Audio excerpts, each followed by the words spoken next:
Hello mga butter. Ako ngayon ay andito ko ngayon sa aking ubasan. Magandang umaga sa inyong lahat. Dito sa Masayang Buhay sa likod ng bahay. Ayan ako ay naglalagay ng liquid fertilizer sa aking mga ubas. Ayan ang gaganda na nila. Ayan. Nag-i-spray ako ng liquid fertilizer. Ayan ang gaganda nila Ayan lalaki na ito Mukha bang ayan kanyang baging pataas. Ayan ayan, ang ganda na nila hanggang dibdib ko na yan. Ayan mga huling tanim, huling napaugatan, hindi pare-pareho ng size. Ang cuttings maliliit. Ayan buhay naman sila, maganda. Ito ang aking huling tanim. Ayan ang aking ubas sa Masayang Buhay sa likod ng bahay. Ayan sila.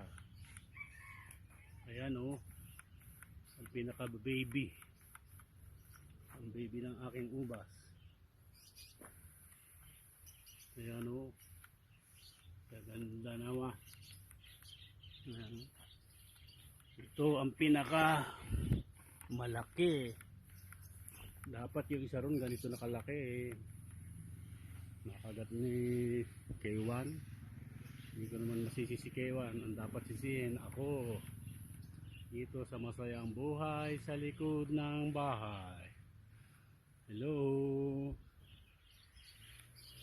Ayan ngayon ang buhay ni Papa Jack sa pagsisimula ng pagtatanim ng ubas. Pipilitin nating mapamunga.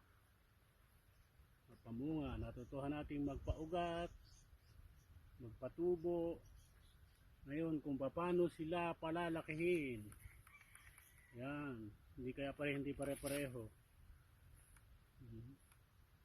Pinag-aaralan ko kung paano ngayon ang paglalagay ng abono sa kanila. Kung sila ay kulang, kung paano ko malalaman kung kulang o sobra. Yan. Kasi maganda ang aking tingin sa kanila, malusog. Ayan wala naman ako nakikita pang kagat ng anumang kulisap. Alang kulisap akong nakikita, kaya okay lang. Tuloy ang ligaya sa Masayang Buhay sa likod ng bahay. Ayan ang gaganda nila. Ayan, itong aking Peruvian na kinagat ng kambing, kinagat ni K1. Ayan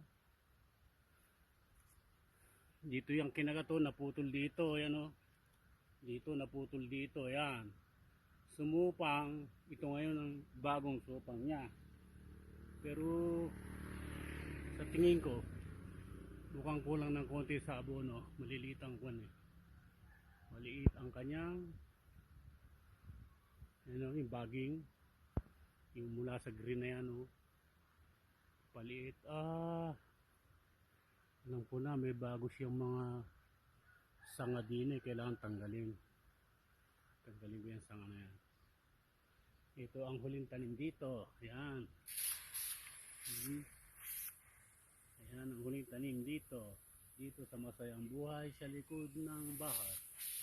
Paki-like, share and subscribe. Marami pong salamat sa inyong lahat. Hello, bye bye.